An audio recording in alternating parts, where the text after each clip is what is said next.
Menjadi istri kedua episode 5. Pikirkan lagi, ujar Vita dan terdengar suara ketukan dari luar. Viko buru-buru membuka pintu kamar. Pak, Nona Aura pingsan. Apa? Viko dan Vita segera berlari.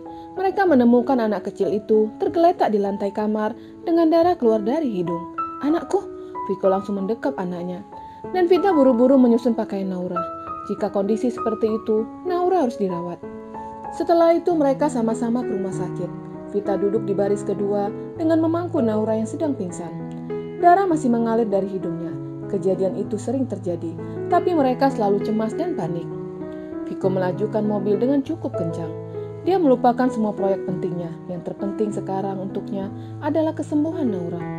Walaupun mustahil sakit itu bisa sembuh, tapi dia tetap berusaha. Mobil berhenti di depan pintu IGD. Perawat dengan sigap membuka pintu mobil dan membantu memindahkan Naura ke atas tempat tidur.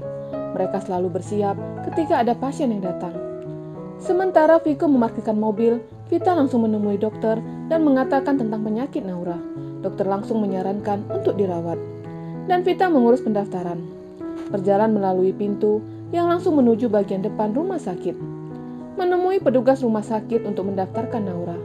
Setelah melakukan pendaftaran, Vita kembali ke IGD, tapi dia bertemu dengan Angela. Angela? Vita menatap wanita itu. Anda wanita yang tadi malam? Tebak Angela dengan suara sedikit bindeng. Iya benar, saya istrinya Viko, mamanya Naura, jelasnya. Oh iya, maaf, tadi malam suami Anda mengantarkan saya. Menurutnya lebih baik berkata apa adanya. Tidak apa, Viko sudah menjelaskan kepadaku. Kamu sama siapa? Tanya Vita lagi. Dengan sopir, sahutnya. Siapa yang sakit? Tanya Vita lagi. Saya sedikit demam, tapi sudah periksa. Sesalnya yang tidak mengindahkan omongan Viko. Lalu kamu? Tanyanya sembari melihat sekeliling lobi rumah sakit. Tidak ada siapapun di ruangan itu termasuk Viko ataupun Naura. Naura pingsan, sahutnya. Ya Tuhan, tapi kemarin dia sehat-sehat saja, ujar Angela lagi. Iya benar, sakit seperti Naura tidak bisa diprediksikan. Tiba-tiba bisa pingsan, jelasnya. Aku harus ke IGD. Viko dan Naura sedang menungguku di sana. Vita berlalu ke IGD, tapi Angela mengikuti dari belakang. Angela, kondisi kamu sedang demam. Tidak seharusnya kamu berada di sini. Aku hanya ingin melihat kondisinya, sahutnya sembari berjalan beriringan dengan Vita. Mereka sampai di IGD. Kondisi Naura sudah sadar, tapi wajahnya sedikit pucat. Tante Angela, ujar Naura senang. Hai Naura, sapanya sembari menggenggam tangan anak kecil itu. Viko menatap istrinya. Dia membutuhkan penjelasan. Aku bertemu dengannya di lobi rumah sakit, jelas Vita. Tante, aku sakit. Aduh Naura. Iya sayang. Angela mengelus rambut anak kecil itu. Lalu tidak berapa lama perawat datang menghampiri mereka. Naura akan kami pindahkan ke ruang perawatan. Silakan. Sahut Viko. Tante ikut aku ya, ajak Naura. Jangan sayang, Tante Angela sedang sakit, sahut Vita. Mendengar kata sakit, Viko langsung menoleh. Dia tahu penyebab wanita itu demam. Tidak apa, aku akan minum obat nanti, sahut Angela.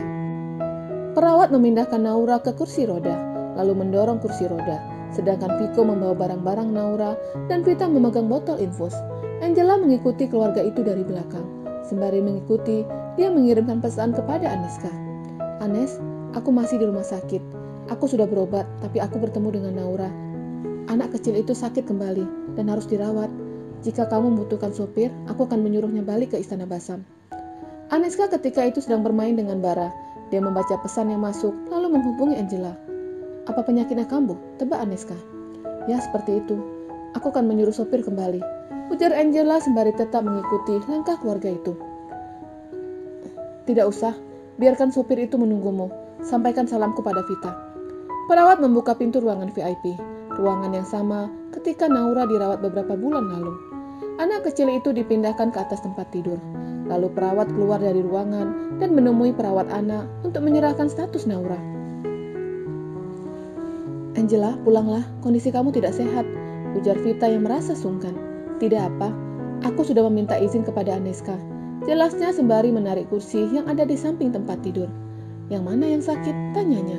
Yang ini tante, Naura menunjuk tempat sumsum tulang belakangnya. Penyakit ini terjadi karena sumsum tulang belakang memproduksi terlalu banyak sel darah putih yang abnormal, jelas Viko. Angela menganggukkan kepalanya, lalu menatap ke arah Naura. Apa keinginanmu sayang? Tanya Angela. Aku ingin punya adik. Jawaban Naura membuat pasangan suami istri itu saling melirik. "Pasti keinginanmu segera dikabulkan Tuhan," saut Angela yang tidak mengerti jika kondisi Vita tidak bisa mengandung. "Tante, maukah kamu membacakan buku dongeng untukku?" "Tentu sayang, yang mana buku dongengnya?"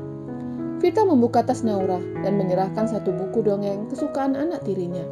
Angela mulai membacakan dongeng, sedangkan Vita menarik suaminya keluar dari kamar.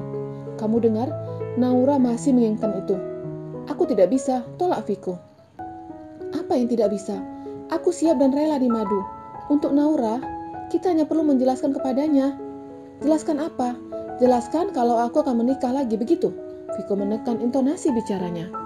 "Viko, pikirkan kesehatan Naura. Maaf, aku tidak ingin kita menyesal. Dia bisa bertahan sampai sejauh ini sudah hal yang luar biasa," ujar Vita. Viko mengacak-ngacak rambutnya, pilihan yang sulit untuknya. Menikah lagi sama saja mengkhianati istrinya. Walaupun lampu hijau telah diberikan istrinya, tapi dia tidak tega untuk menduakan istrinya. Tapi melihat kondisi anaknya yang drop membuatnya bingung. "Sebaiknya kamu pikirkan lagi. Tidak semua wanita mau dimadu," ujar Viko berlalu. "Aku akan mencari wanita yang siap dimadu." Vita menarik tangan suaminya. Viko langsung menoleh. "Siapa?" "Angela." "Apa? Kamu benar-benar ngaco," gerutu Viko. "Aku akan menjelaskan kepadanya terutama kondisiku. Jika dia menolak, maka kita cari wanita yang lain." Viko menghembuskan nafasnya secara kasar. Dia benar-benar buntu. "Pergilah ke kantin. Aku akan mengatakan semuanya kepada Angela." Vita mengerti.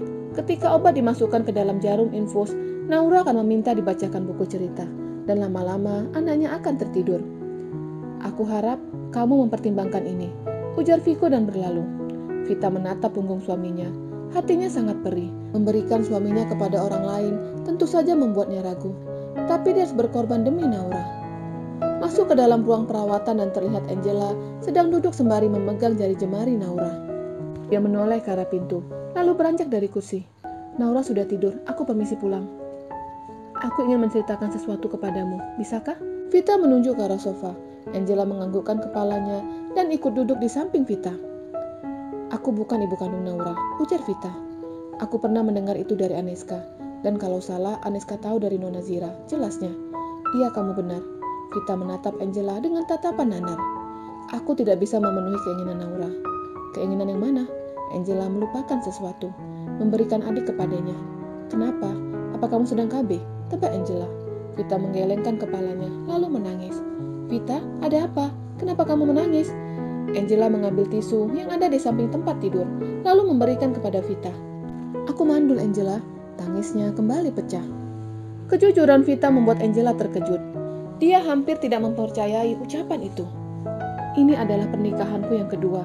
Pernikahanku yang pertama gagal karena aku tidak bisa memberikan keturunan," ceritanya dengan derai air mata. "Viko menerima kekuranganku. Dia sangat menyayangiku. Begitupun sebaliknya, aku sangat mencintainya. Tapi aku sangat sedih ketika Naura selalu merengek minta adik." "Maaf Vita, aku turut prihatin," sahutnya ikut menangis. Sebagai seorang wanita, dia bisa merasakan sakitnya ketika dinyatakan mandul. Vita mengusap air matanya. "Aku mengatakan ini karena ingin meminta bantuanmu." "Bantuan apa?" Angela bingung. "Menikahlah dengan Viko," pintanya. "Apa?" Angela langsung berdiri. "Aku mohon." Vita mengatupkan kedua tangannya. "Tidak ada yang bisa aku lakukan selain menikahkan Viko dengan wanita lain," jelasnya. "Kamu benar-benar ngaco." Angela menggelengkan kepalanya. "Dalam hal ini aku yang salah. Kehadiranku tidak bisa memberikan kebahagiaan untuk Viko dan Naura. Aku mandul, Angela. Aku tidak bisa punya anak. Apa salah kalau aku berkorban untuk suami dan anak tiriku?" ujarnya dengan isak tangis yang pecah. "Jangan berkorban, tapi beri pengertian kepada Naura." "Tidak mungkin aku memberikan pengertian kalau aku tidak bisa memberikan adik untuknya. Tidak mungkin aku mengatakan kalau aku mandul. Itu tidak mungkin." Vita menggelengkan kepalanya. Angela diam sembari menatap wanita itu. Derita wanita itu lebih menyakitkan darinya. "Jika Naura tidak sakit, aku tidak akan melakukan ini. Tapi kondisinya Naura sakit. Sakit yang tidak bisa diprediksi. Tiba-tiba bisa drop. Dan aku juga tidak tahu sampai kapan Naura bertahan. Maka untuk membahagiakannya, aku ingin Viko menikah," jelasnya. "Kenapa kamu milih aku?" tanya Angela. "Karena dari pertama, Naura sudah tertarik denganmu. Aku yakin, jika kamu menjadi ibunya, pasti dia akan sangat bahagia." Angela menghembuskan nafasnya secara kasar. Dia prihatin dengan permasalahan yang diderita Vita, tapi dia khawatir menjadi istri kedua akan membuat permasalahan baru. Kamu bisa memikirkan tawaran ini, dan aku harap kamu membantuku untuk mewujudkan keinginan Naura. Angela menganggukkan kepalanya, lalu beranjak. Sebelum keluar, dia menoleh dan menatap Naura, anak yang penyabar. Anak seusianya biasanya berlari ke sana kemari, tapi tidak dengan Naura. Dia sedang berjuang untuk bertahan hidup. Dia keluar dari ruangan itu dengan hati yang bimbang, dan ucapan Vita terngiang-ngiang di telinganya. Berjalan sembari menundukkan kepalanya dan terus memikirkan tawaran dari Vita. Terus menundukkan kepala dan dia menubruk punggung seseorang. Pria itu membalikkan badannya. Terlihat Vico sedang berada di depannya. "Maaf," ujar Angela dan berlalu. "Tunggu." Suara Vico menghentikan langkahnya. "Apa Vita mengatakan sesuatu?" tanyanya. Angela menolehkan kepalanya dan menatap pria itu. Tatapan pria itu terlihat sangat kosong. Dia sedang memikirkan banyak hal. Permintaannya memang sangat konyol. Tapi dia sedang berkorban. Vico merasa sedih.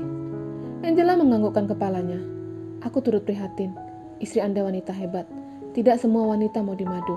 Tapi dia dengan sabar mengorbankan kebahagiaannya demi Naura." Puji Angela. Bersambung.